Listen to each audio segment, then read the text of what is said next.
Hello, everyone. How are you doing tonight, today, or the afternoon, whenever you're watching this? I'm your play-by-play caster, username _Intel, here, joined by Mr. Acronator. How are you doing tonight?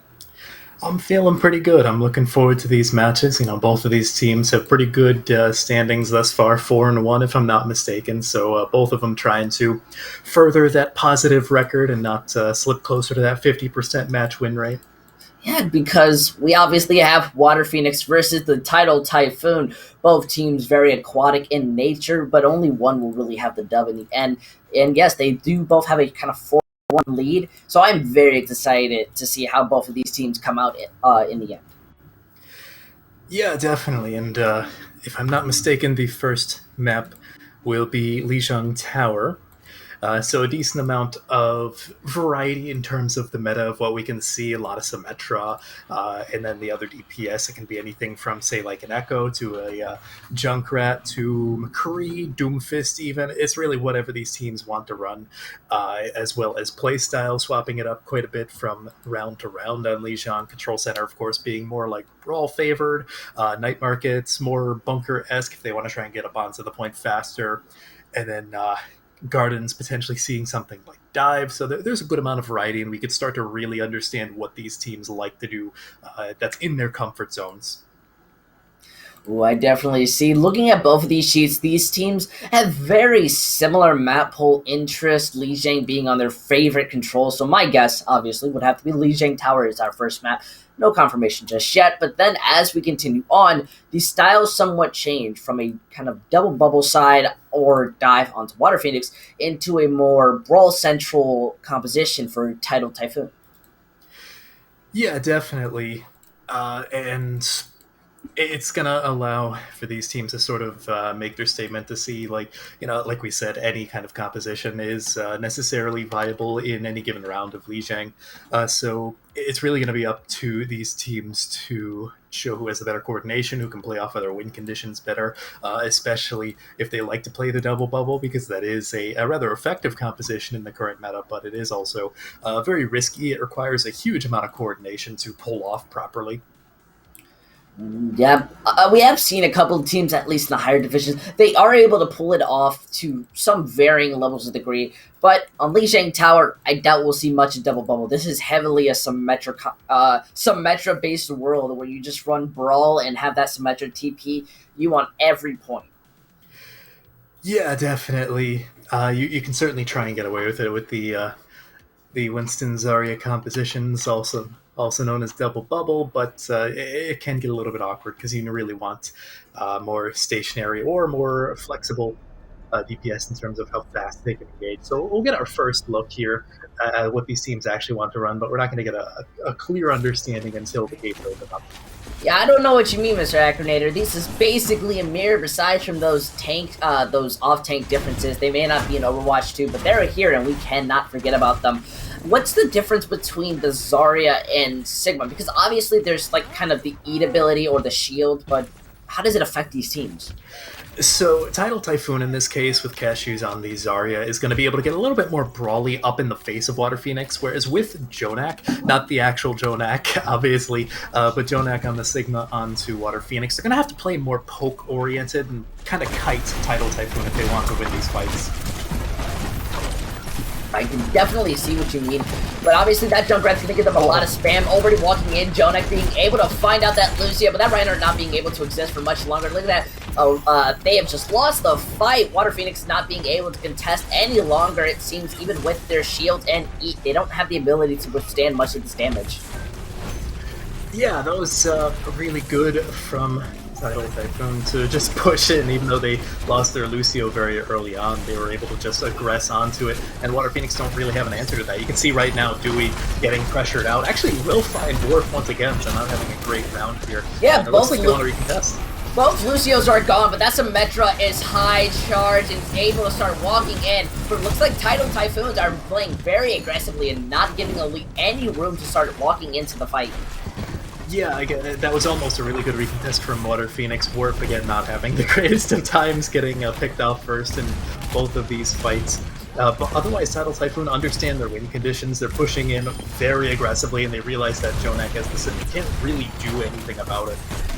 Oh, I definitely agree, because now we're seeing them try to move into this choke, but OBS Corpse has this Riptide. It's going to be able to shut them down the moment that they start walking in. Shadow's going to have to mirror it, so it's rather who engages first and uses the abilities to their opportunity. Look at that, they're already using the teleporter to try to bait them out, forces them back, but otherwise than that, they had to use that window very early. Now the Riptide being used takes 1% of damage, is looking for just a single target, and it looks like Shadow was ready for it, managing to shut it down. That Shatter comes out, Jonak's shield, Jan's shield was down.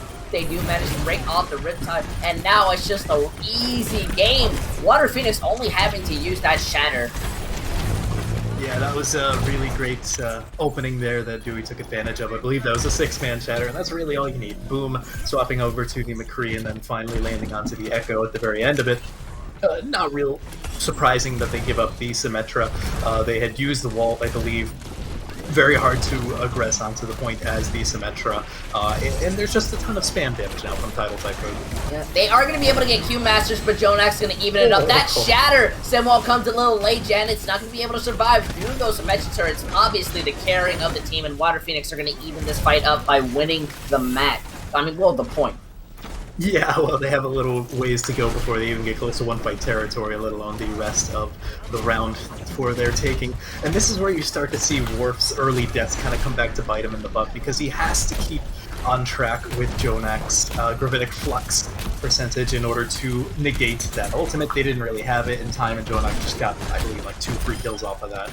I definitely agree, and it looks like Corpse is going to be caught on that tower, going to be shut down, and Water Phoenix are just easily able to start melting through them. On the bright side, these fights are going by so fast that there's not much percentage gain. Yeah, pretty much. The fights are going by so incredibly fast, and that's really good for Tidal Typhoon. They get more opportunities to retake control of the point. They're like within a fight-and-a-half territory if and when they do retake it, although Boom being so far away is going to be difficult for them to push through this choke, especially when Water Phoenix is doing a great job of just kiting like they need to. You know, they're not really taking these close engagements, and it's difficult for Tidal Typhoon to push it. Yeah, but look, already using that Riptide, not being able to find much in that Garmadon Surge. The Immortality sustaining them, same with the Sound Barrier, and now it's just one messy fight as they're just trying to find some value, but Tidal don't have the opportunity. There's still the tanks alive. Shadow Lord is the only person down, and look as they make it to 87%, just hitting that WP. Yeah, however, neither team has too many ultimates. What I would expect is Tidal Typhoon, if they do manage to get a touch, we're probably going to see that duplicate, going to see that Tyre come out. The fight elongates for too much. We're going to see the Reinhardts get both of their Shatters. That might turn the tide of the fights. Unintended, I suppose. Oh, Corpse's Riptide does not manage to find much. Boom is on to that copy Symmetra and is looking to start melting people. However, it doesn't look like they have the opportunity. The Gravitic Flux does manage to slow everyone else down, and their ultimates just start spewing out. That Shatter is built by Dewey just to solo cashews and help them win Control Center. Really good patience play from Water Phoenix there. They had a little bit of a scrappy first half of that round. Obviously, Tidal Typhoon, like I said before, did a really good job of noticing when they had an opening, just aggressively pushing it onto that. But once they did decisively lose control of the point, Water Phoenix had such an easy time. They didn't even have to hold up into that doorway heading into the point away from Water Phoenix's spawn, because they could just poke. They knew that they had to come down that long hallway or come up through the server room, white room as it's often called, and that gives so much space and time for Water Phoenix to just poke them down and get so much damage pumped into them before they even get to the point, which is exactly where Tidal Typhoon wanted to be. So that was just really good from both teams at different periods of time, knowing what they had to do to win.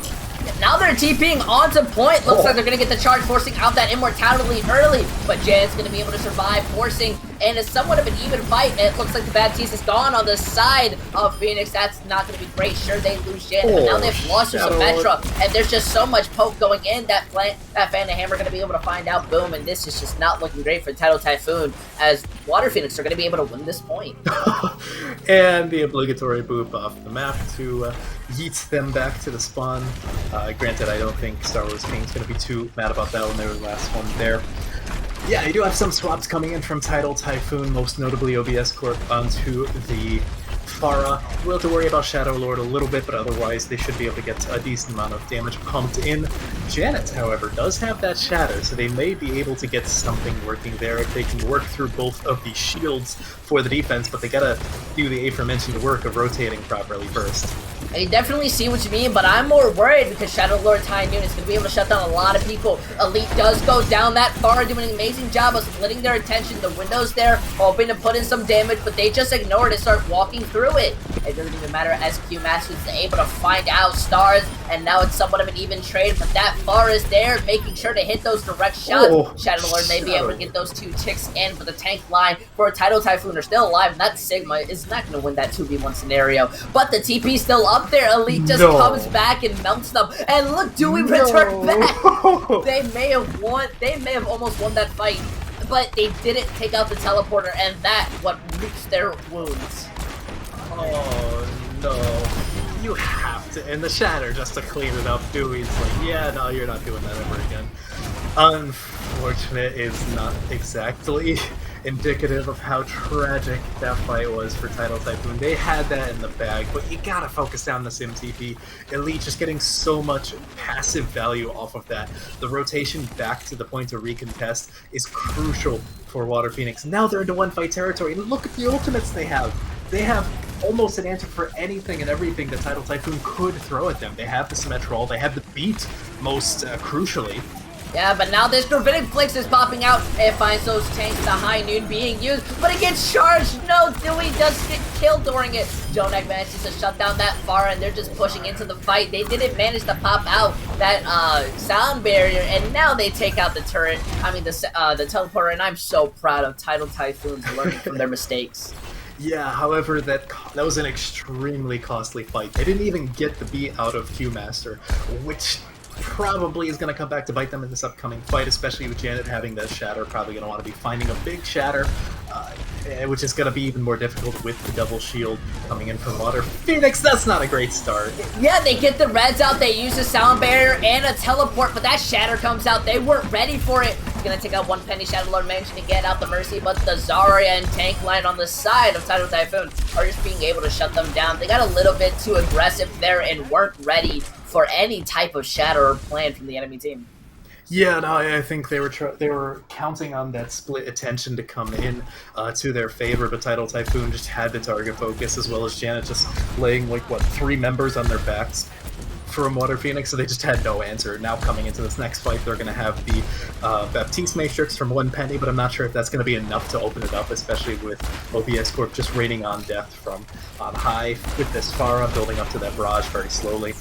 Yeah, only one person takes that TP. Now the High Noon being used. That window's somewhat split in a weird angle, but it still looks like they're looking to use it. The shot misses, however, and it's going to force everyone on Water Phoenix to back up. Looks like they're able to find out and leave, and Corpse builds up this barrage. Going on to the flank, we might be seeing something masterous as he manages to get Jonak. Still shooting it out, managing to look for a target. That Shatter goes out, but there's not much of a follow-up. The immortality is only so good when the rest of your team is gone.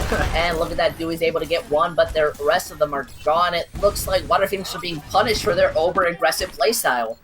Yeah, definitely. They're looking for openings, but they're not really playing to their win conditions. You gotta remember, they want to play a more poke-esque composition, but also OBS Corp probably is the best poke hero out of this entire lobby right now. Now, look, they're walking out. Shadow Lord's on a bit of a flank, and that Shatter is gonna hit, too. The Gravitic Flux comes out, looking to hope to make it even, and the High Noon gets 4! You can't let that happen! Oh my goodness, the Mercy is still alive, and is gonna be helping to heal up that Bang thing, but 1 penny is there and is looking for the opportunity. I can't believe it! Shadow Lord's ridiculous flank has evened the fight, and it helped them win, and it looks like there's nobody on the side of Tidal Typhoon to win this, and Water Phoenix are gonna be winning Lijiang Tower. Oh my god. Oh dear. Okay, Shadow Lord is already placing himself in a very, very demanding lead of, hey, I want to not only win this, I want to get player of the match. And look at the play in the game gets stolen. That was a 4K. Yeah, well, okay. Got a triple there for Janna, as well as a beautiful Shatter. It did win them that fight, but we have to ostensibly say that Shadow Lord got the actual play of the game, because that not only was more kills than what Janet just got that literally defined that round and ultimately won them the map. So Shadow Lord, like early on in that round, was doing a ridiculous amount of work. Got a little bit hairy there as the offense coming in to retake the point for that final 1%. Struggled quite a bit, but then Shadow Lord came right back. They're really looking terrifying right now. Well, I'd have to agree. They're obviously going to be feeling great about themselves right now, especially because that confirms the fact that they have won the map. So now they're a point ahead, and they're going to be having the advantage coming in. Tidal Typhoons have to start realizing the issues around them. Maybe they got a little bit unfocused when it came to that last fight, and I can definitely understand it. It was very hectic. It was last scenario, and they were doing amazing when it came to holding. But I'm wondering what they need to do to kind of counterplay this like status that's going on right now. Well, in all honesty, I think you can just bring it back to the fundamentals. It doesn't have to be so complex, like, oh, you should change these heroes or this composition. Realistically, I think a big thing that they lacked there was target focus, especially towards the end. The fights got very hectic when it was 99-99. Even in the few fights prior leading up to that, when it was getting closer to one fight territory, Tidal Typhoon, it felt like they were just pulling these fights out by the skin of their teeth, and that's not necessarily what you want. Especially if you want to start taking these maps. Again, these two teams are even in record. You can expect this to be a relatively close series, but right now it feels like Water Phoenix just has those set plays down. They have the target focus just a little bit better, and they understand their win conditions a slight amount more. I also think a really big issue from Tidal Typhoon is they don't have much awareness. Such as when we were on the last point, they didn't break that TP until the second time they won that fight, and that gave them Water Phoenix over 70% of their time bank and allowed them to win. And then when it came to last fight, obviously there weren't many people left on the point, but they still weren't prepared. They weren't focused and shutting people down to the point where they could spend extra time looking around, and that's how the McCree ends up going to the flank using the High Noon, gets the 4K, and you have to be paying attention, aware of any scenario that could be possible. Yeah, definitely. So coming into this next map, I don't see any call for what the teams have chosen for the map quite yet. We'll have that in just a moment, I suppose, once the teams are finished with their in-between map coaching. I'm sure after that round, both teams are going to have quite a bit to talk about. It was rather close, and I'm sure both of these teams would love it to be less close in their favor. So I don't know, Mr. Acronator. I have said this. How many times have we casted each other? I'm just going to say it because Tidal Typhoon even has this as a favorite map, and we're going to hybrid. So it's obviously going to be King's Row. I don't expect it to be anything else, but I've been wrong several times. Yeah, a lot of these teams in the past couple of weeks have proven us wrong quite a bit. We'll say, oh, of course they're going to go to King's Row. It's blasphemy if they don't, and then they go to Blizzard World or they go to Eichenwald. Granted, both of those maps can be rather entertaining, but I don't know. There's a decent amount of variety, especially because Typhoon just lost this Lijiang Tower 2-0. Looks like, okay, we are actually going to King's Row, it appears to be. So just sticking with the comfort picks, even though it can be assumed that both of these teams are going to have practiced this quite a bit. but you have to trust that Tidal Typhoon knows what they're doing here. I really can expect to see a lot of just specifically Brawl, just going in, looking for targets, but more importantly, I can honestly see a Hanzo or different types of DPS played. While the tanks and supports might always be the same, there is always different variety when it comes to the DPS line. Yeah, definitely. The DPS by far is one of the most flexible things and has been for the past 4 to 6 months. Realistically, the metas have been changing a good amount, but even so, there's a good pool of say 6 to 8 DPS that you can interchange depending on your comfort picks, depending on what the enemy team's running, and even depending on what map you're playing.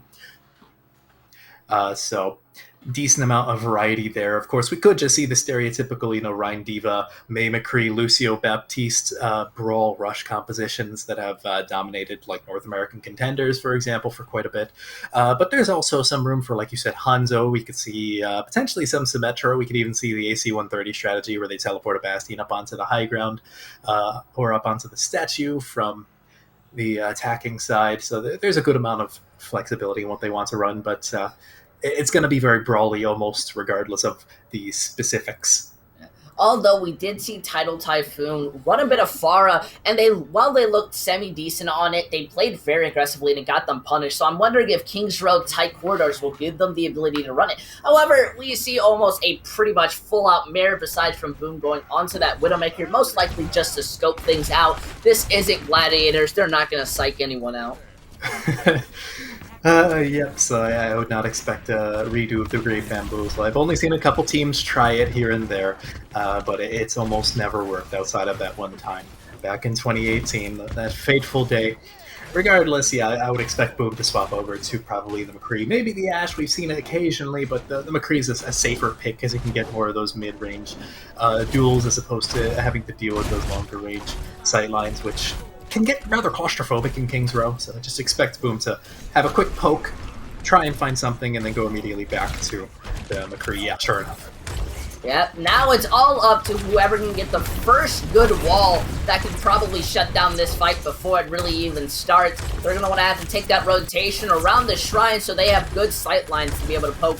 Now moving out, both of these teams taking their time, a lot of incoming poke coming in, and they have to just back up. Looks like Tidal Wave wanting to move forward and find some type of advantage. That may well not getting much, but they do get the immortality out of Tidal. Now Jan is going dangerously low, having to back up a tiny bit, giving up that space. The counter charge goes in, forces out Dwight to die. The flashbang fan, the hammer managed to find out Lee Jonak and Q Masters not being able to survive much longer. That window putting in so much work. The Maywall not shutting it down enough, and we're going to be seeing them capture the first point.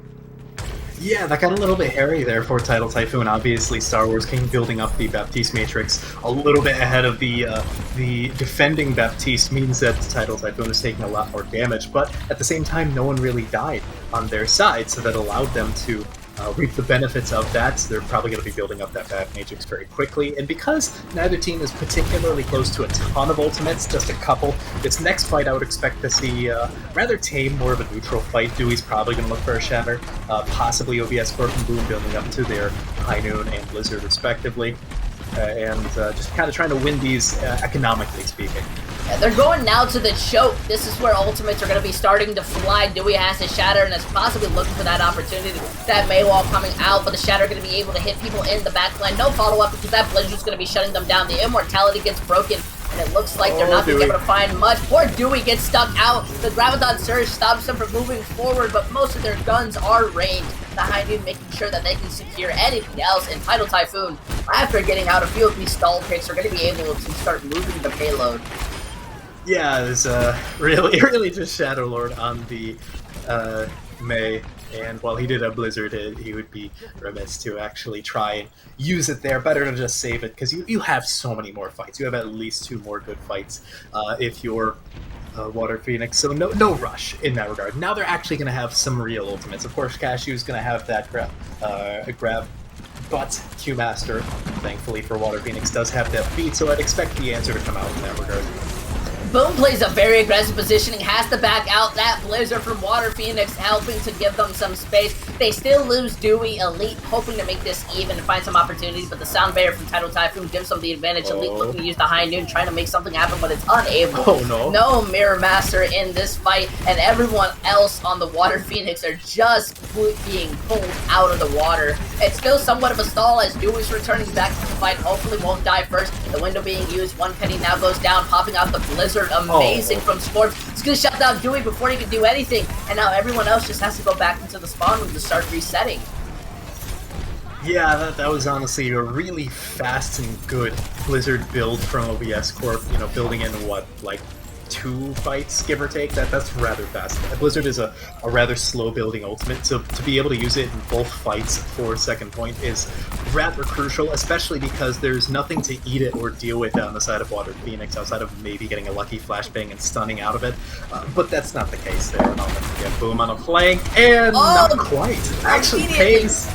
Punish. Look at that, the shatter coming out, but it gets blocked. Graviton Surge not being able to find much, but that window is going to help them. It seems they don't want to push in until they get a pick, so they find a lead, and now they're going to be waiting for the McCree to enter back in. Shadow Lord going down, Dewey going down. That window may be there, but how much damage are you going to be able to pump through it? Compared to a 100% charged Zarya that is melting the rest of your team. Cashew's pulling out his inner laser beam and firing it onto the entirety of the defense. kind of outperforming Joan in that regard. Seems to be much higher charge and building these grabs much faster. Shadow Lord having some difficulty dealing with his opposing Mei. Look at that, the Blizzard and Graviton Surge being comboed. The High Noon not able to find much, but there is still one penny's gone. The boop onto Jonak. They are still melting the rest of them down. The only person left is Shadow Lord, but the Sound Barrier helps to sustain them. That stun's going to be finishing them. The payload never stops moving. They continuously won these fights, and now they've captured the point at 3 minutes and 30 seconds.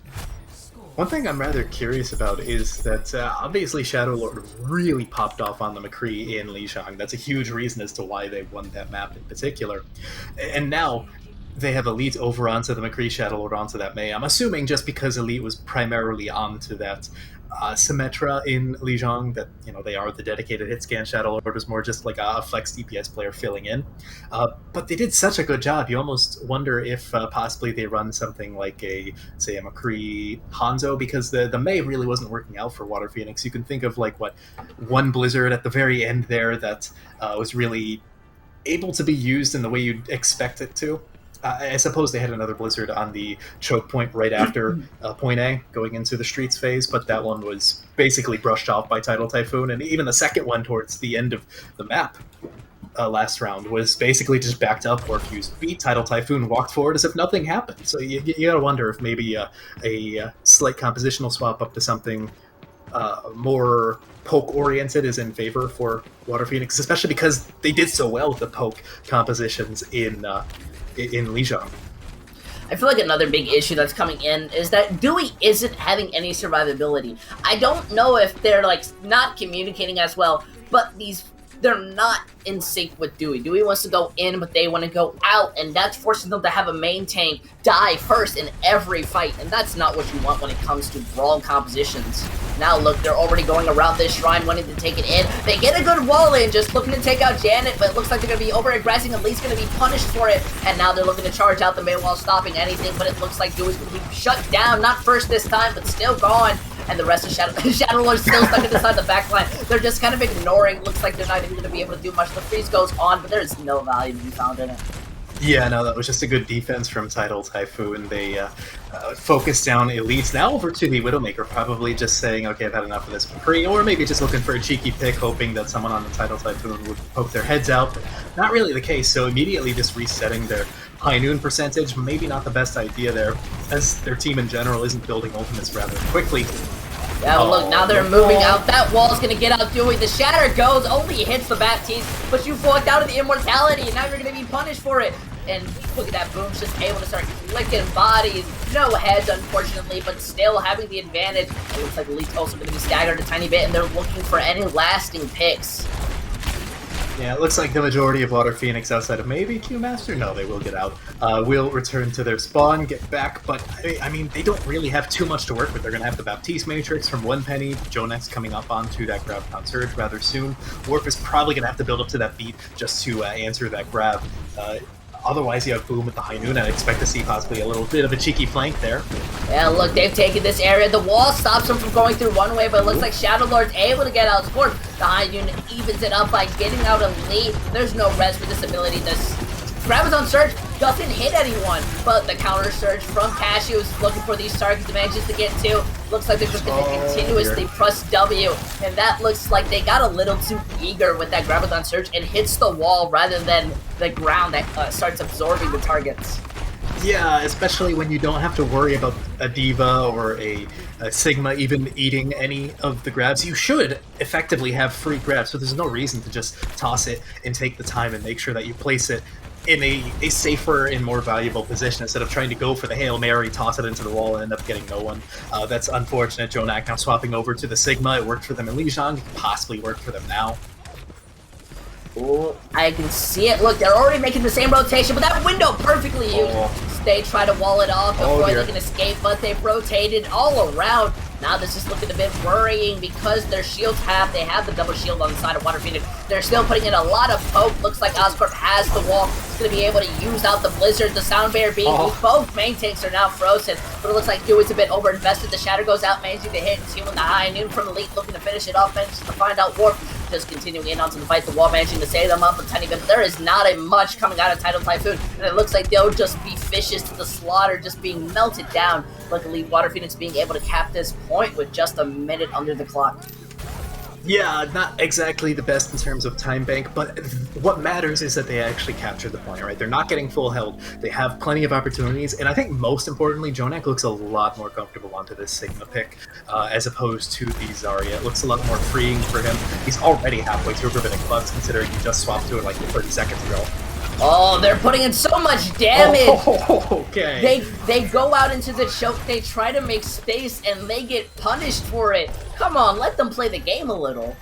Tidal Typhoon says no, they want to hold this choke point as aggressively as possible. Now, the crucial thing here, the big opening I see for Water Phoenix, take a little bit of poke damage, just build up your Gravitic Flux, because Worf is not even remotely close to his beat, and that's really one of the only things that's going to be lasting in terms of dealing with that Flux.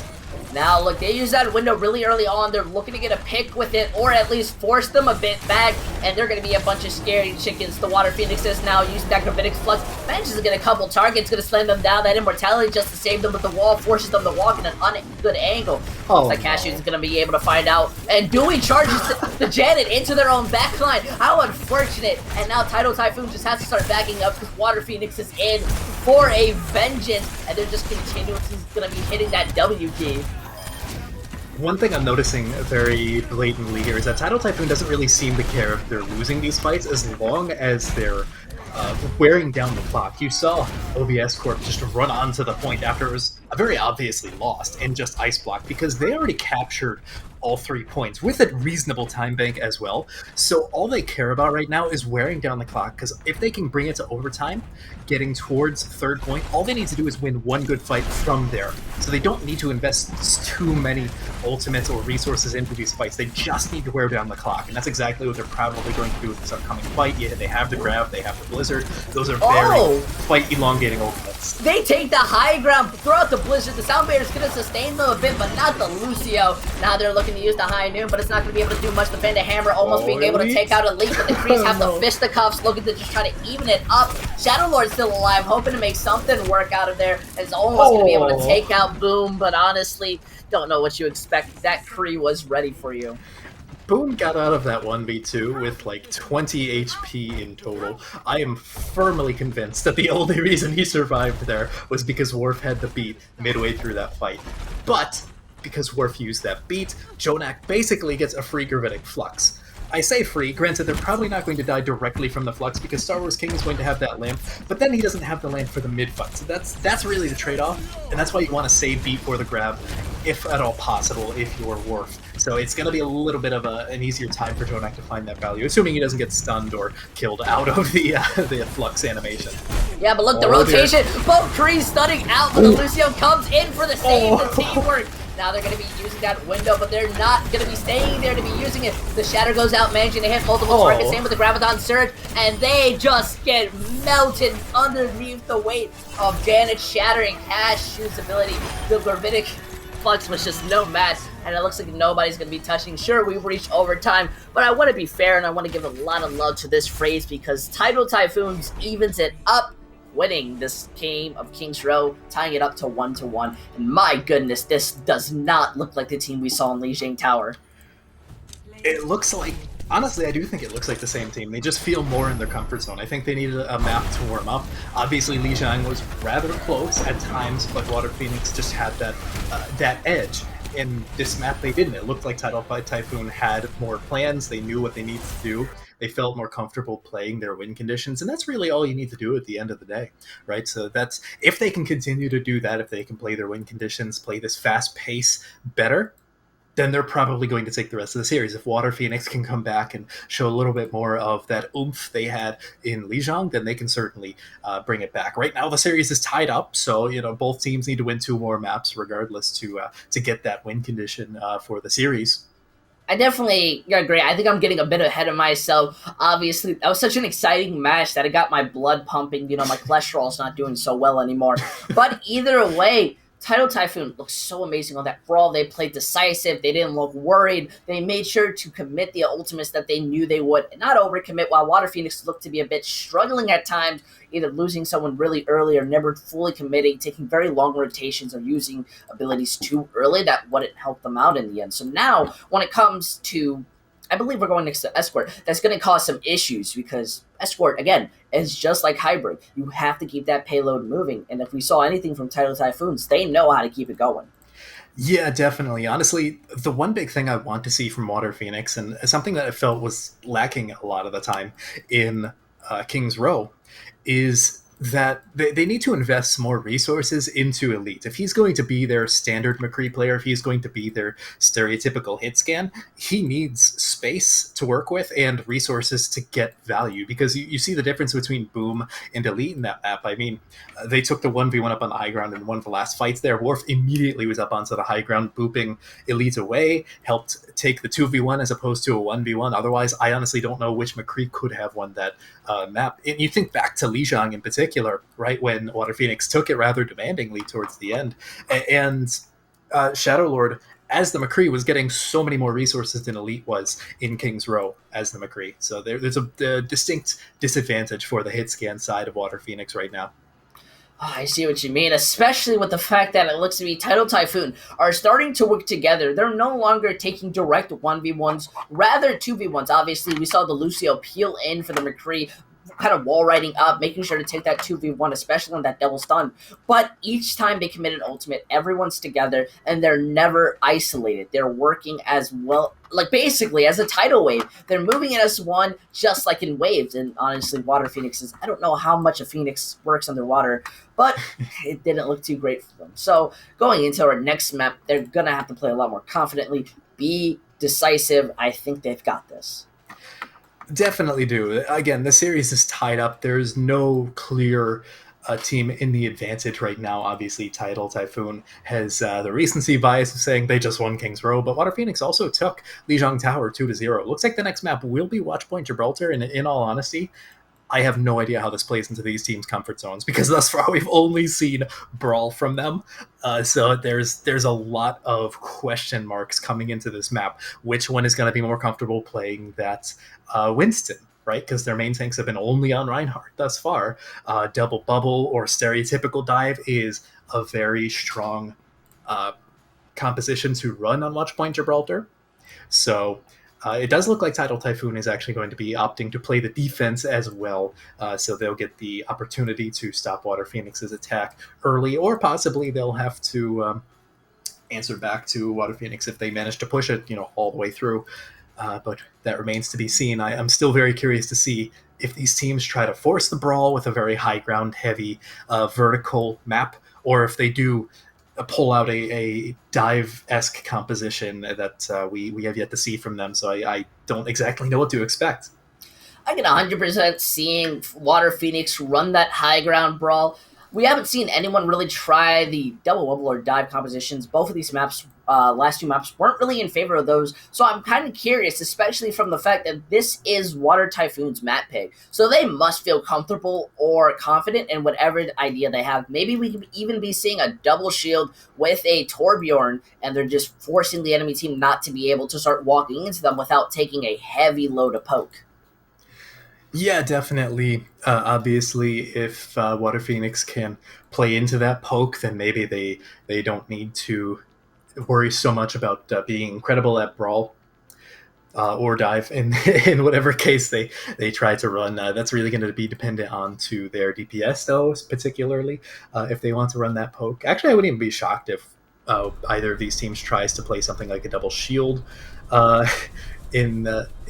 the defense, I would not expect it on the offense. That would feel a little bit out of place. I guess we've seen crazier things in GTA thus far, but I would fully expect some variants of Winston compositions to come out on the offense at the very least. We'll get a first peek at what Tidal Typhoon want to run on the defense here in just a moment. Water Phoenix has a little bit longer. Both of these teams wanting to run out on the funny monkey meme, but more specifically double bubble. And we've talked about this briefly when we started casting, that this is a very difficult composition, and what about it really makes it difficult? Well, it's honestly in the name, the double bubble, because the bubble timing has to be so perfect in order to allow for the Winston to survive for any extended period of time, right?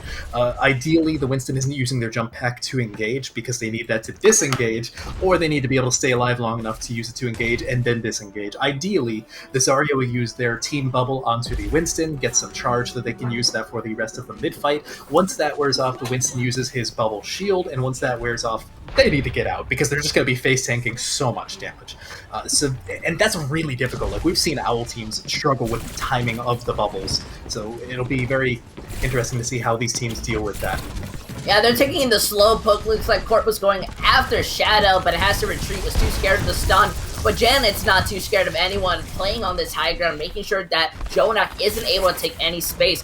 And it's somewhat of a slow fight right now. Both teams are looking for an advantage, but that huge anti forces them back. Boom is down dangerously low, and it looks like Dewey's going to be jumping in, hoping to find a target, but it's dangerously almost going to be found out. Manages to survive and backs out. Obscorp just looking for a bit of healing, but it's still in anyone's court right now. Yeah, and we're getting to the point now where the cart is going underneath the bridge, just about to reach the incline in the ramp there, and that's probably where the real fighting is going to break out. Yeah, but we see Corp in the backline putting pressure onto the support line. It looks like they've already given Tidal has already given up their high ground advantage, but now it seems Janet wants to be taking back. They managed to get out Dewey in this fight, and they're continuously going to be hitting the W key, just looking to find any type of target that they can. Going to be staggering out that Ana. That is beautiful. I'm noticing that both Anas are getting really good anti-nades, but in different ways. Star Wars King is very focused on just like one target. So in this case, it would be Dewey or Jonak. You know, whichever is the focus target, they're usually like the only one who's getting anti-naded.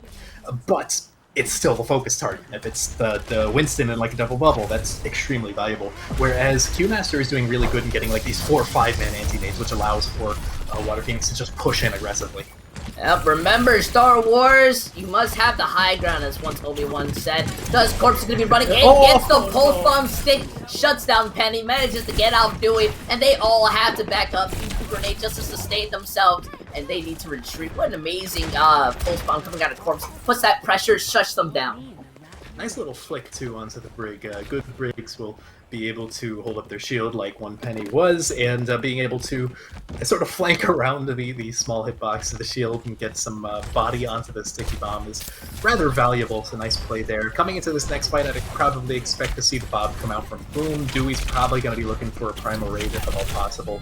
Oh! Elite gets clipped, walks into Corp, and there's just nothing you can do. Now they're so focused on this Tracer that Gashi is able to build up the Graviton Surge. The only ability they don't have from Tidal is the Pulse Bomb itself, and they're not being able to fully commit onto a fight. Look at Dewey, so scared. They finally shut down that Tracer who just went too far in, but they hit an anti, and now time just goes down. Tick-tock, tick-tock. Shadow wanting to take the high ground to look to use that high noon, but not having the ability to. Now the Bob being used. Same with the Nano onto the Monkey, looking to just find someone out in the backline, just pressuring them out. Still has the Primal Raid, but it looks like Star Wars is being pressured out by Dewey, and this is just a bit unfortunate. They don't have any peel, but it looks like they managed to escape safely. However, the payload moves so far back that now they have to go underneath. They didn't even realize it. Elite gets picked off. Nano Rally getting comboed. The Graviton Surge being used, looking to just shut down the 2 people that were a match. And Janet still has his Primal Rage, ready to pop it, ready to release the Monkey. It's going straight onto the point, but it's taking so much damage. Over 6k in 1 second, gonna grab the Mega. They shut down Dewey, and there is nothing Water Phoenix can do besides waste down the clock. Yeah, however, the upside to this upcoming fight is that was very costly for ultimates for the defense. So Water Phoenix is going to have a little bit to work with here. They're going to have the grab Pulse Bomb combo, and the Typhoon doesn't have a Baptiste. They don't have that Immortality Field. They don't have a Lucio for a beat. So there's not really any answer they have to it as long as it's set up.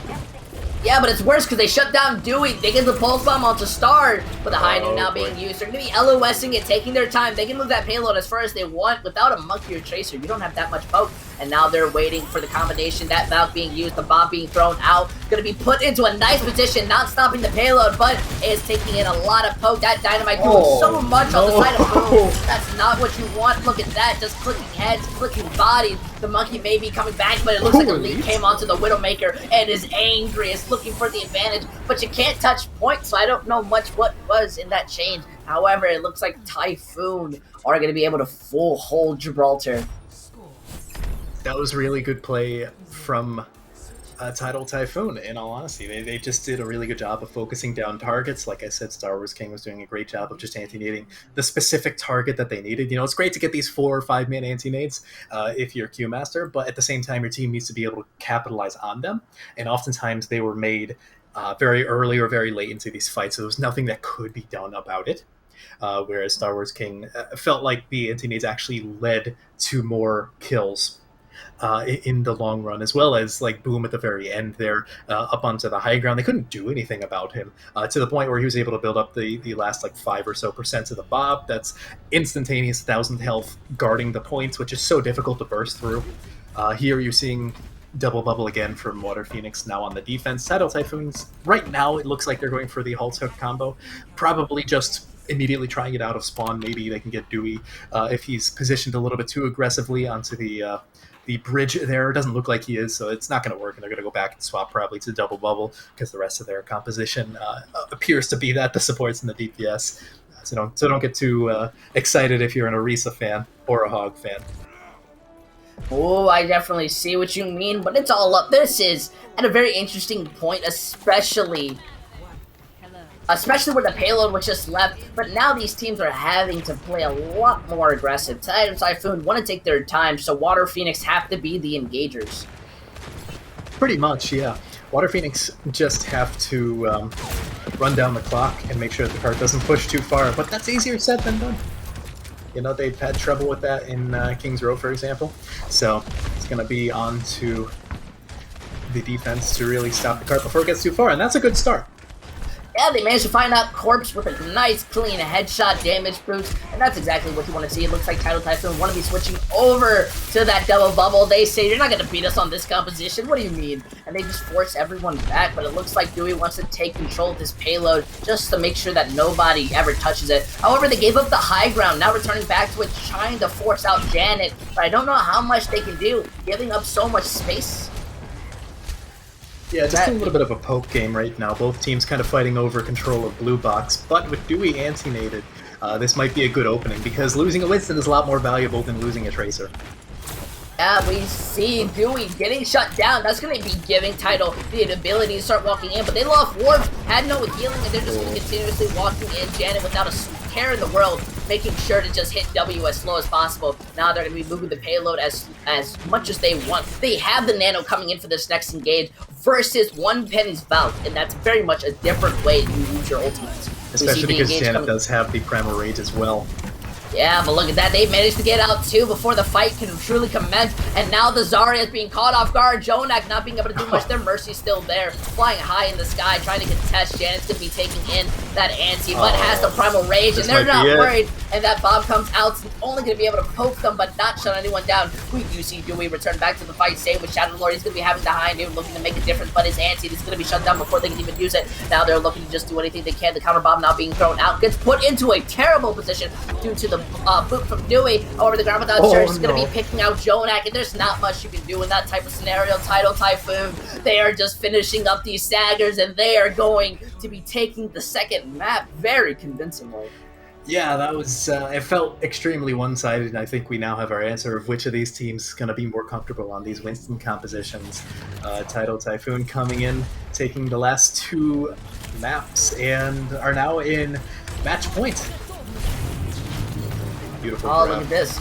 Beautiful grab. And I love the focus these teams that Tidal Wave have been doing. They've been taking these fights so confidently. You know the myth about Lijiang Tower being or control maps being the map that the lesser team wins. I'm starting to believe in it now, because Water Phoenix just have been sloppy ever since. Possibly, yeah. They seem less comfortable. Definitely the map picks given thus far are favoring with Tidal Typhoon's comfort zone, I guess you could call it. They seem a lot more conducive to their like brawly-esque style. I mean, Double Bubble is even sort of more of a brawl composition with some dive elements as opposed to a pure dive when you consider something like a Winston Diva, for example. So it definitely feels like Tidal Typhoon fit into their comfort zone. There was a little bit of a comeback there from Water Phoenix towards the very end of Gibraltar, especially when they had Shadow Lord onto McCree and the other DPS over to the Ashe. So that allowed them to. I think both of their DPS, Water Phoenix, might actually be more comfortable in the hit scan role, and they just kind of had to feel for the flex DPS because they both look really good on the hit scan. But either way, it wasn't really enough to deal with what Tidal Typhoon had going for him. Yeah, I definitely see what you mean. And now when it comes to the last map, that's going to be 2CP. I don't like 2CP. I've been casting 2CP for my entire life. My mom, when I came out, I never said 2CP from the birth. And obviously, because of the fact it's going to be Water Phoenix, that means we're most likely going on Hanamura. And I'm more worried for Water Phoenix because Hanamura seems like the one 2CP map that looks to be in favor for Tidal Typhoon.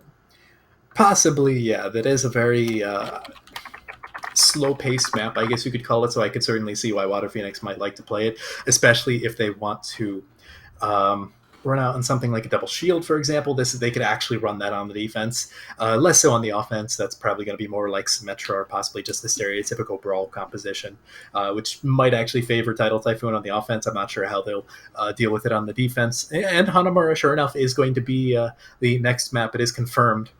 Oh, look at that. I'm always right. I've gotten 0 predictions wrong today. Don't check up on that either way. Don't fact check it. Just take it at face value. Yes, that's what my mother taught me. But what I like and dislike about Hanamura is that first point is a pretty even fight. You win or lose it depending on your team's skill level. However, second point is all about target focusing and how fast you can shut down the defending team. Yeah, I've often said this many times in previous weeks of GG, where second point Hanamura is probably the hardest point in the game to capture. It's just so difficult. The defender's advantage is incredibly hard to overcome, and you need such a drastic fight win and target focus in order to progress and actually capture it, right? The snowball needs to be rather aggressive in order to actually complete Hanamura. I definitely see what you mean, but this is Water Phoenix's time. You have 2CP. This is an easy map to kind of start carrying on. So if you want to do your best to try to shut down Tidal Typhoon in any type of scenario, whether that means you run a lot of staggers in situations or things of those. Yeah, possibly. Realistically, if you're looking for like a very quick capture on Hanamura, which it doesn't happen often, but it does happen occasionally if you're Tidal Typhoon. Actually, it looks like they're going to be sticking on defense, so they'll have. So I guess if you're Water Phoenix, you want to hold on to your ult economy as much as possible. You want to be able to capture first point with like maybe 1 or 2 ultimates tops, and then you're going to have like 3 or 4 ultimates going into second point. That's going to be your best bet of getting like 2 good fights back to back of just capturing the entire map. Otherwise, it becomes exponentially harder if you can't capture second point immediately after capturing first, just because the spawn advantage is going to be so heavily in favor of the defenders, like we've been saying. So it looks like we will be getting into the map in just a moment. We'll get an actual idea of what Tidal Typhoon wants to run on the defense, and then we can get a better idea of how this map may play out. I definitely see what you mean. We're going to be looking in. Hanamura is such a beautiful map, but is honestly the bane of most people's existence. I'm definitely hoping to see a bit of double shield here. I've had a lot of controversial opinions on this composition, especially a couple updates back when Orisa just was as bad as it could be. But with the headshot and the shield buffs, it's a bit more beneficial. So when we come out, no double shield at all, but we are going to be seeing Brawl versus Brawl. However, Elite is on that Symmetra. I don't know how well that Symmetra is going to work. It depends on how quickly and efficiently Water Phoenix can take these rotations. In the past, they've taken them rather slow, so that doesn't exactly bode well. But at the same time, this is the exact composition they've won Lijiang Tower with, minus Jonak onto the Sigma for any given round. But it's essentially the same essence. So this is probably going to be their best chance. They have a lot of opportunities to experiment with the teleporter if they'd like. There's a lot of different areas they could go. They can go up to the high ground. They can go far to their right-hand side, the defender's left. Okay. That's probably just scouting a bit there. Yeah, just gonna give up immediately, not try to make anything happen. That teleporter coming online. Looks like the wall's not gonna be able to stop them, and they are taking full control of the point. They saw it happen, but they weren't able to adapt fast enough, putting so much pressure on the side of Janet. And it looks like they are being able to cap the first hit, just continuously moving in that wall, giving them the space to start looking for what they want, but that immortality is gone for the side of Tidal. Now they have nothing to save them. Janet's going to be going down. The stun going to be able to start putting pressure on. The shatter goes out, only managing to hit out Star Wars, but this gives them the ability to continue walking on. And I mean, you can see it, but I guess you just can't beat it sometimes. Water Phoenix is going to be able to continue walking forward. Yeah, Tidal Typhoon didn't really feel ready for the Symmetra. I guess they weren't expecting it for some reason, although it almost should be expected to some degree. It's reckless not to at this point. It's rather common, but that does give Water Phoenix the opportunity to push in. Thankfully for the defense, the offense doesn't have too many ultimates to work with. Yeah, look at that. Janet's going to be going down before anything's going to happen. No. Cashew managing to be shot out. The high noon goes out, but the window's going to be able to not do much. Look at that. The high noon window looking to just hopefully get like a 4K or something just to kind of even up the fight. Give them a chance to stall, and they can't even touch. Just barely coming back, but boom, gets shut down. The ball is now the only one left aside from the map, and now they're slowly recontesting. They have no ult charge. That Simwell going to be blocking out anyone from the incoming damage. Look at that. The charge being able to shut down Cashew, and now they're just continuously walking into a death trap. A microwave, an endless hell that they just can't seep from. And 5 minutes and 20 seconds, Water Phoenix just look. Oh my goodness, I guess that's more of their comfort. Yeah, I guess so. They just keep a lead on the Symmetra, I suppose, and keep Shadow Lord on the McCree. That seems to be their comfort zone. For the most part, that's basically what I just said. You know, or if you can win 2 consecutive fights, getting first point and then getting a second point immediately after, you can kind of overcome the defender's advantage because the momentum is still heavily in your favor. If you allow the defense to come back towards the latter half of that initial engagement on the second point, then the defender's advantage comes in, you lose momentum. It's very hard to rebuild that from scratch. So that was really good from Water Phoenix. They now have a demanding lead in this map, and it's going to be on to Tidal Typhoon to actually clap back. It looks like they're going to be doing more or less the same thing. Not really any surprise there. We might be seeing the Symmetra on the defense, which I've seen work sometimes and fail horribly other times. So it's really going to depend on where Elite sets up his microwave in order to, I guess, catch Tidal Typhoon off guard. I definitely see what you mean. Looks like Oscorp wants to stick on to the Symmetra. It's going to be going on to Symmetra. However, Elite's on the Symmetra. And I don't know how much of a change that's going to make besides from allowing them to build up damage. Yeah, well, it's going to allow them to potentially keep up with Tidal Typhoon and OBS Corp, specifically with the microwave charge, I guess you can call it. It's going to give them about an even advantage in terms of damage ramp. Yeah, they're going to be taking a pretty casual teleporter, and they're just going to be going the opposite way to point. Obviously, Water Phoenix have already been prepared, and now they are on site. They're making sure they can't even get past that choke, putting in so much pressure and playing fast. That's exactly what you want to be seeing, already throwing out these fire strikes. Dewey's going to be coming up on the shatter first. They're going to be looking for the opportunity. Now that Immortality's going to be saving them, but Dewey gets caught out. What a bit too far. And it's going to be shut down, and now they've lost their tank, and it's just a clean alley for Tidal Typhoon to just walk in. However, Janet's so low that they just couldn't do much. Now they've lost Star Wars, but the Symmetra's gone. They have the high ground. It's all up to you. Taking that TP, just trying to melt it down. There's only 3 people on point. However, they just want to wait till they're a bit more stacked up on health to be able to recontest. Now we see them moving in. Janet's going to be taken out by the Symmetra, but they're putting so much pressure on Elite that they have to be 6 feet under to do anything. And now they're going to be able to capture this point, aside from Lucio just stalling in a tight bit.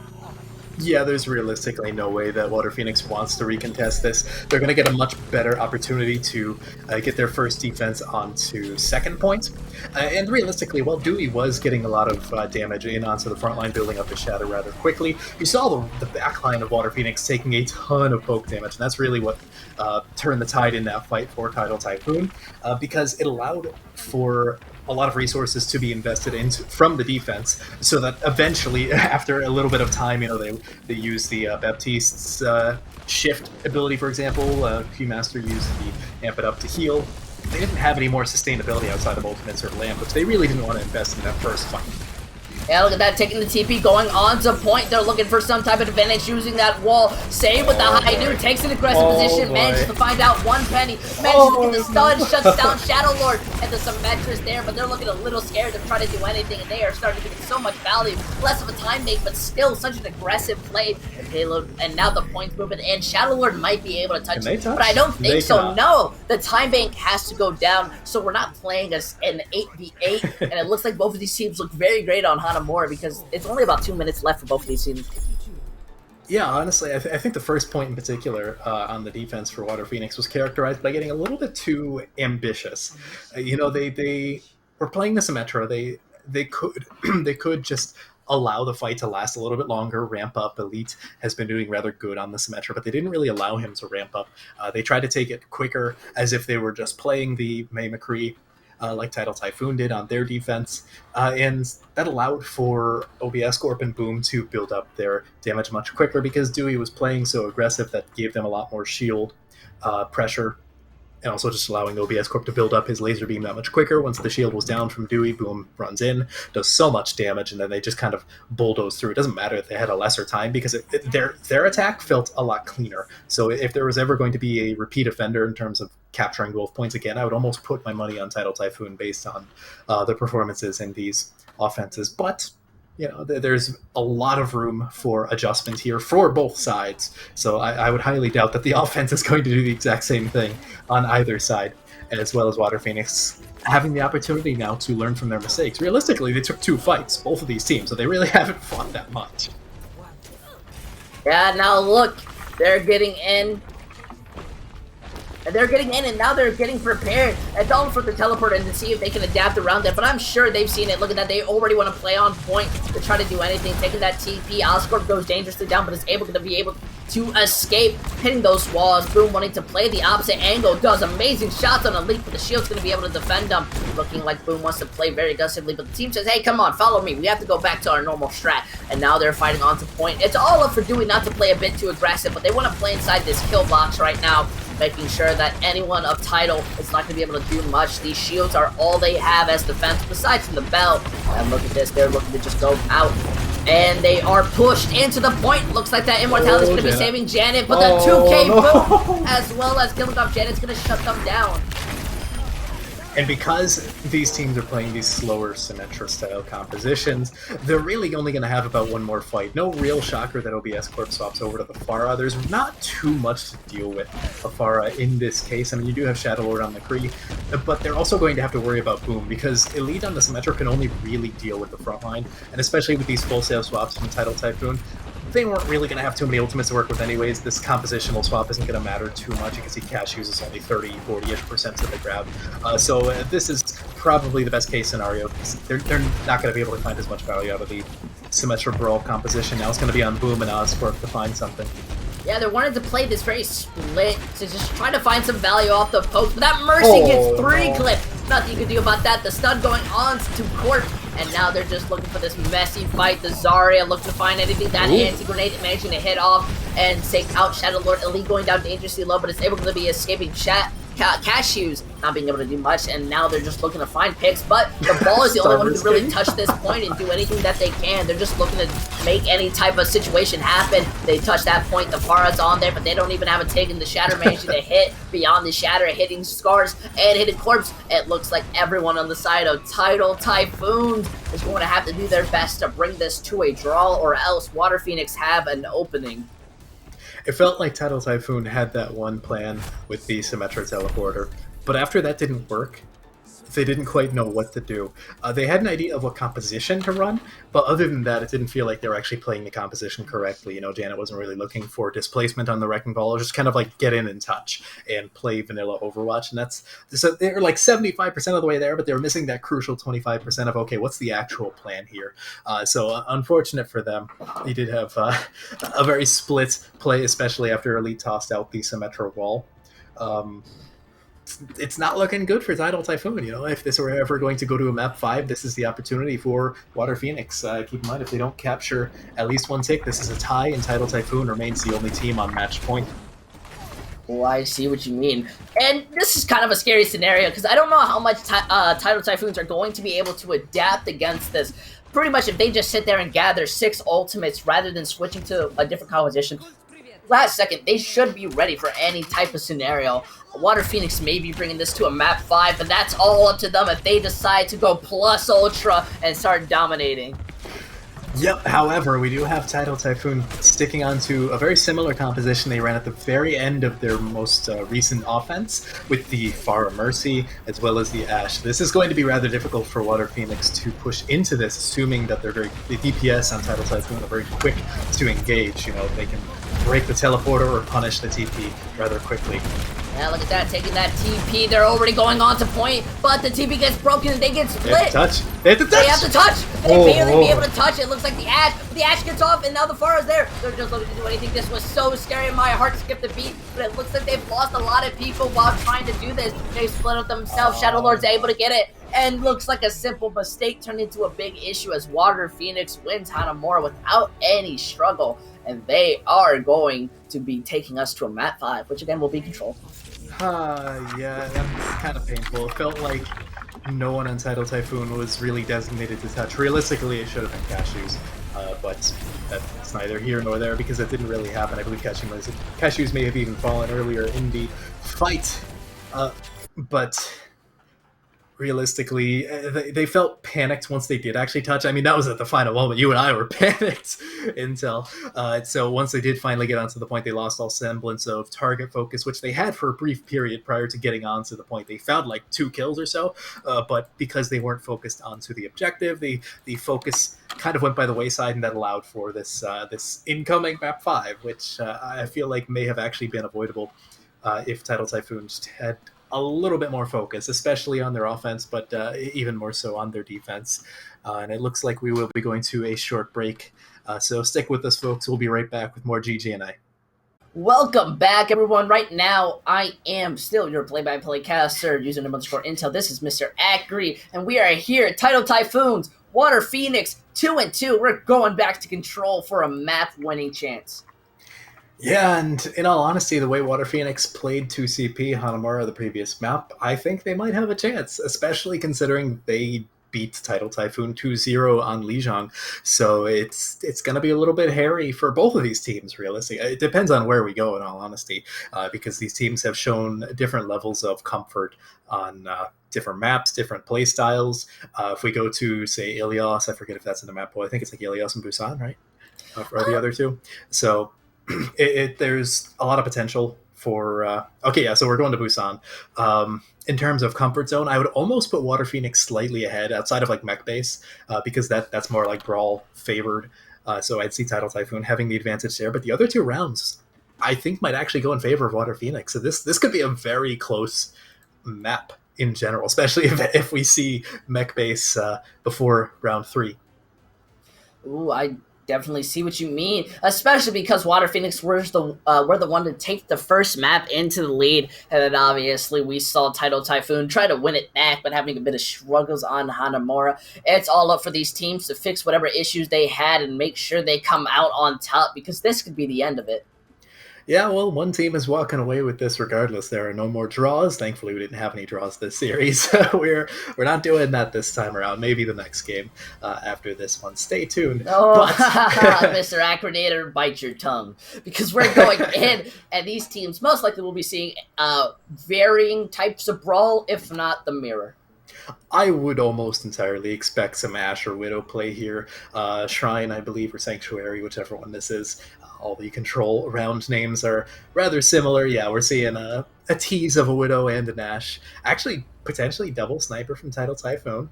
No, okay, we're seeing some more swaps coming in. So they're still playing around with it. They got about 20 seconds remaining, so that's fine. Realistically, we're going to be seeing potentially some double bubble from Tidal Typhoon, as well as Water Phoenix coming out potentially with that Reinhardt Sigma, which they looked incredibly comfortable on for Lijiang. Yeah, it's both of these compositions are fine. No one necessarily has an advantage, but again, Water Phoenix played this specific composition minus the Widowmaker on Lijiang and looked really comfortable on it. So there's an argument to be said that they might have a more comfort advantage here. Yeah, but this can almost become a rock, paper, scissors scenario depending on who gets picked first and who manages to use their abilities in the right way. They're already trying to meet up at point. No team having the center advantage. They're both just waiting to look for someone to stick his head out. Jonak, and he's going to be dangerously low, but he healed up. It's not too much of an issue but it does look like Tidal Typhoon are going to be able to capture this point. Now they're walking out. Jonak's not going to be able to survive from the incoming poke. We see Corp just trying to take out the cream, and the tree's there to take them out, and that's just an unfortunate situation. The monkey having no healing, nothing to sustain them. Star Wars being able to shut them down, and Shadow Lord making sure that they become the god of the new realm, and making sure they capture that point. Water Phoenix having the advantage, especially with the leap on the Widow. You can't let Shadow Lord get away with this stuff, man. He is just running amok. I mean, they took out Jodak. That's the Sigma immediately gone, and I firmly believe that the off-tank is by far the most crucial part of basically any composition, and Elite just allowed to do whatever they want as well, on top of Shadow Lord running amok. You know, but even with the... Okay, the sniper is having a little bit of fun in the back line, but it still looks very in favor of Water Phoenix right now. Interestingly enough, Janet does go on to the ball. Don't know how well that'll turn out, because the ball is very much a different style of playing compared to the double bubble. And we see Worf get taken out, unfortunately enough. So now they have no damage boost onto the Ash, and they can try to start to commit, but they managed to get Shadow Lord. Elite gets Oscorp. They need to get a couple more picks if they want to be able to start moving into these fights. But now Dewey has to shatter. He's going to be looking to use Boom does use the Bob, and it's putting so much pressure onto Dewey's shield. That shatter goes out. It's going to be looking for the Ash, but they get bubbles, so they aren't going to be able to survive for way too long. Now they managed to cap back that point, but they've lost so many in this fight, I don't think they're going to be able to keep it. We see that ball just being on the high ground, but never mind. It looks like Water Phoenix might have the opportunity just to hold this out. Shadow Lord can only do so much. Yeah, Shadow Lord, ironically, he's been holding on to the High Noon for quite a while, but I guess that was to the extent of not really needing to use it, and then getting picked off early, and then eventually very late into that fight. Now, coming into this upcoming fight, you have the potential of something like a High Noon Gravitic Flux combo. Q-Master does have that beat for the Graviton Surge, basically on Mindless. Cashews yeets it out there rather fast. So this could be a little bit of an old fiasco, or it could be a rather neutral fight. Oh, okay, Worf dying early once again. It feels like a rather common theme in these control points. It's an unfair situation, and now Oscorp's going to be going down. Janet just looking to take the opportunity to find out Shadow Lord with the mines, splitting them off. It's still somewhat of an even match, but the tanks are alive on the side of Tidal Typhoon, and they're making sure nobody walks on. The Sigma just trying to do their best. The points are now kind of evened up on time. Jonak has to Gravitic Flux, doesn't seem to want to be used, and it's going to be caught out. That beam does not get eaten in any scenario. And Tidal Typhoon, what I thought was going to be a little weird of a composition, seemed to be running well on it. Yeah, these Wrecking Ball compositions are rather tricky, especially in the current meta where there's a lot of double bubble and traditional dive being run. But against these brawl compositions, it's actually extremely effective. That's how these got their start. The Wrecking Ball displaces someone like Jonak, who they've been bullying all map because he has no mobility whatsoever. So displace the Sigma and just melts him. And they've been doing a great job of that so far. Look at that, they're putting in so much. Oscorp gets shot in the head. No surviving that. Immortality keeping them alive from the Graviton Surge and the Sound Barrier. The Bob going out looking to find someone, but the Gravitic Flux pushing them into the air. Still somewhat of an even fight. That Bob looking to just even things up. The shield goes and he's now gone. Tidal Typhoon still having the advantage, now building up this shatter, forcing everyone out of the point. And now Worf is going to be using that Bob. Has to not peek out. Shadow Lord has the High Noon looking for a target and manages to fight Worf in the smallest creep. That's insane! Janet's still looking to just stall this out as Cashew is looking to find a target, putting pressure on the Shadow Lord, but doesn't manage to finish it out. Now this Shatter's built, finds two, they're looking for Worf instead. They find Boom, but the answer's right on to Dewey, has to survive by the hair of their skin, and they finally manages to bring this back, but they had to use all their ultimates that they had in their pockets, and then the pockets of their pockets, because even the Tracer is just trying to force them out now. You do have a last-second swap from Jonak off of the Sigma onto the Wrecking Ball. They're probably just going to stick with it now because they've been getting displaced and bullied so much that you might as well just stick with the more mobile OBS Corp, swapping briefly to the Kree, back over to the Tracer. I believe they'd use both bombs, so there's no real loss in ultimates there. Boom, crucially enough, is going to have this Bob into this upcoming fight.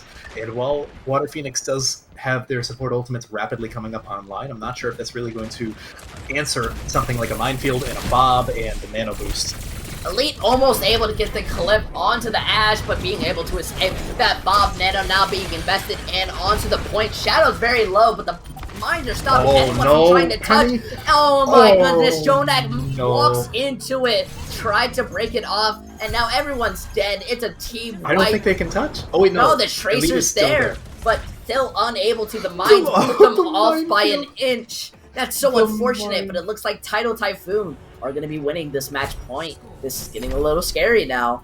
Yeah, remember what I said is that I initially thought that Tidal Typhoon would only have the advantage on mech base, which is this current round, so this very well might be Tidal Typhoon securing the series. Granted, these teams have proven me wrong before, so who knows? I'm just hoping for a good round. It looks like Water Phoenix teasing the Symmetra. I'm not sure if that's just good to get their team out of the spawn faster, whereas Tidal Typhoon teasing the Doomfist as well to get a little bit more brawly. They're also teasing the Mei, which would be more standard. I wouldn't be shocked to see them around on this, though, because we've seen both of these compositions in the past. It really depends on how they play them. Realistically, Tidal Typhoon, unsurprisingly, want to play this extremely aggressively, getting in Water Phoenix's face. Water Phoenix want to play this more poke-oriented, slower. Yeah, they're not going, and look at that, already melting down. Janet has such high charge, the Immortality tries to save Corp, but it doesn't even matter. It looks like Symmetra is Tidal Typhoon's one weakness, as they just couldn't split the attention against the turrets and the Symmetra itself. Yeah, they played to the tempo they should have, although I'd argue a little bit too fast, because they need to make sure that Janet is capable of surviving for more than 0.5 seconds. You need to disengage when you need it. So unfortunate there. OBS Corp immediately going back over to the Mei. Probably seeing, excuse me, seeing the tempo slow down a little bit more. Yeah, look at that. They're breaking through it. They don't want to give them a chance to breathe, putting so much pressure onto Dewey. The Immortality wasn't even in their range to save him. And that's just unfortunate. The stun managing to miss that late reaction from Janet. But they're putting in so much pressure. Shadow Lord wanting to get out of that fight as fast as they can. Looks like the lead's going to be going down. They chase him. Cashew said, I'm tired of you. Get out of my game. And they perfectly managed to win this fight back. And I have to say, that's the way you want to be playing against a Symmetra composition. Pretty much, yeah. I mean, Shadow Lord, once he dropped down, you could just feel the look in his play of, I'm in danger. And now you have a decent amount of ultimates from both of these teams coming up online. I think more crucially, Star Wars King has the Baptiste Matrix. That's going to create an awkward slowdown of the fight for Water Phoenix. They're still sticking on to this Symmetra Core Elite. I think possibly just keep Shadow Lord on to McCree, but losing to Lucio is so crucial. High Noon combined with the window managing to just get get that single target, but that forces them back. A bit of an aggressive play, but that's what you want to see coming out of these teams. And look, they still want to put in poke while they're waiting for Water Phoenix to regroup. Now, Water Phoenix is going to have a little bit of an advantage here because Jonak does have that Graviton Surge, and Worf is only about halfway to his beat. That's going to be the best thing to deal with that grab from Jonak. So if they can, that's going to be their opening. Oh, I see what you mean. Look at that Graviton Surge being used only onto the Zarya. It does manage to split them off. The Shatter gets committed, but the counter Shatter manages to hit a little harder. It's going to be helping Water Phoenix win back this point. This has been back and forth continuously. Yeah, Water Phoenix really have the pressure on them now. They cannot lose this round, otherwise they're out of the series, despite putting up some really good fights across the map. Now, crucially for Water Phoenix, Q-Master does have the beat this time, and Cashews does have the grab, but OBS Corp does have the Blizzard, and that, combined with the grab, is going to be able to outlast the beat. Oh, look at that, but now the Blizzard gets comboed on top of it. Same with the Sim Wall. Looks like Typhoon are going to be able to win that out. The Blizzard's just a bit stronger than the wall, and that's just nothing you can do. You'll have to speak it up with the new person who owns Blizzard. Pretty much. Bobby Kotick, if you're being technical there, but either way, that was extremely costly for Water Phoenix. They're coming into two-fight territory, and Tidal Typhoon has a distinct ultimate advantage coming into this next fight. Boom has gotten a lot of value this round with his high noons, but he needs to make sure to stay alive long enough to be able to use them, as well as Janet and Star Wars King coming up on they're going to be shielding the high noon plus the window. The Immortality is not able to save you. Hit 3Ks, 4Ks. Oh my goodness. Put respect on Boom's name, making a miracle come out of what Water Phoenix were able to do from map 1, and now we're in last fight territory. And Worf has the beats. That's going to be the biggest thing here. One Penny actually swaps off of the Baptiste just to allow their team to move faster. Jonak does have the grab, but it doesn't matter if Shadow Lord is taken out. When they have High Noon, I don't even think the point's going to be allowed to flip over, actually. No, it flips. They grab in mid-air. I don't see much follow-up from that, but the sound barrier gets used. They're just looking for a target. They can isolate the sound barrier. The shatter comes out for both teams. They manage to find out a lead, and it looks like Tidal Typhoon still have the advantage despite putting pressure onto the mortar, being able to raid down, but still out of position. The High Noon being used. They're going to be able to shield it. Boom does go down from the charge. However, there's nobody left on their side, and it looks like they're dangerously low. The Zarya bubble being able to even it up, and it's a Lucio versus Kree, and it looks like Cashew's able to bring it back up, but the Lucio returns. This is still last fight territory. It's all up to who can get the value. Cashew's gonna have grab. The Sim turret gonna be looking just to pop, build up this grab. They have high charge, 94%, but they get found out. Unfortunate. Oscorp managing to find out at least there's no high charge, but Janet returning back into this fight. They still need to be touching this point. Jonex is doing the best to dismobilize them. Now the window being used, that's gonna be extra healing on their side, but they're putting pressure on the Star Wars to be able to slam and shut them down, but they managed to find two. The Sim wall being able to even this fight up and give them the ability to play around this fight. Look at that Blizzard being used, but they're but Jonex looking to just move it around. Gets frozen. Graviton surge. It finds two, and they're all top of the high ground. They have the teleport to be able to run back faster, but now they're gonna be able to cap the point. It ticks down, and you can't touch Tidal Typhoon. Absolutely deserves it. Brings it back and manages to win. Busan taking the win. Water Phoenix really fought tooth and nail there, but it just wasn't enough. This time we actually have what I'm assuming is the High Noon 3K. Yep, so Boom gets it, but Shadow Horde doesn't. We see how it is, game. Your algorithms, but either way, ridiculous final fight went on for what felt like an eternity, and Tidal Typhoon take it. So rather good turnaround from Lijiang to Busan. Mr. Acri, I think we are the God sent. Every game we have casted has been a map 5, and I think that's because every team we seem to cast wants to win. At the end, Water Phoenix brought it out of them. They tried their best. They may have to work on some issues, but that's nothing to be disappointed about. They have a great future when it comes to GGNA. They just need to work and iron out those kinks. Any last comments you really got, though? Like you said, both of these teams can definitely walk away proud of their performance. Obviously, both of them have things to work on. I'm sure both of them would have liked to win this more decisively or win it at all in the case of Water Phoenix. But I mean, realistically, I mean, when you look at their records now, Tidal Typhoon is 5-1, Water Phoenix is 4-2, so not the worst in the world. Definitely still rather good in terms of their standings, and they're good teams. They have very min-maxy things to work on, but I think they're sitting pretty. Me too, but either way, we thank you so much for watching. Wait, we're not done yet, though, because we still have one more match coming up next, so make sure you hit that heart if you're going to be walking away so you can get that notification. We'll be going on a small break while we wait for everything to set up, but either way, we thank you for watching this match of GGNA.